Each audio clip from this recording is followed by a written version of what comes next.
Cette 7e édition du Vendée Globe connaît un succès populaire sans précédent. Le ponton où sont amarrés les 20 bateaux est littéralement pris d'assaut. Il faut une bonne heure d'attente avant de pouvoir accéder à la fameuse plateforme.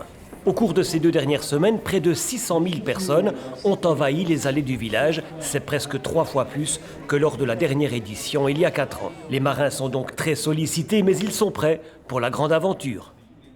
Il y a encore pas mal de travail de compilation de tout ce qui s'est fait à bord, de tout ce qu'il y a à bord, mais de manière générale, pour le reste de l'équipe, on est vraiment à peaufiner les petits détails et il n'y a plus grand-chose à faire. Plusieurs centaines de milliers de spectateurs sont attendus samedi pour le départ de ce Tour du Monde.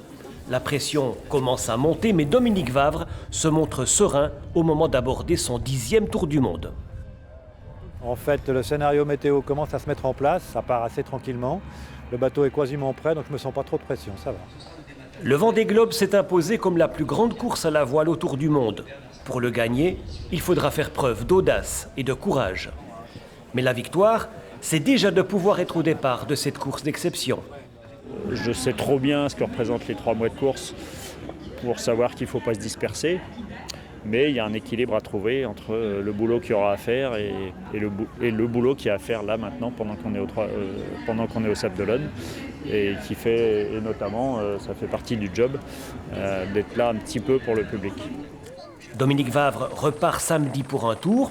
Le Mirabeau est prêt pour de nouveaux exploits autour de la planète.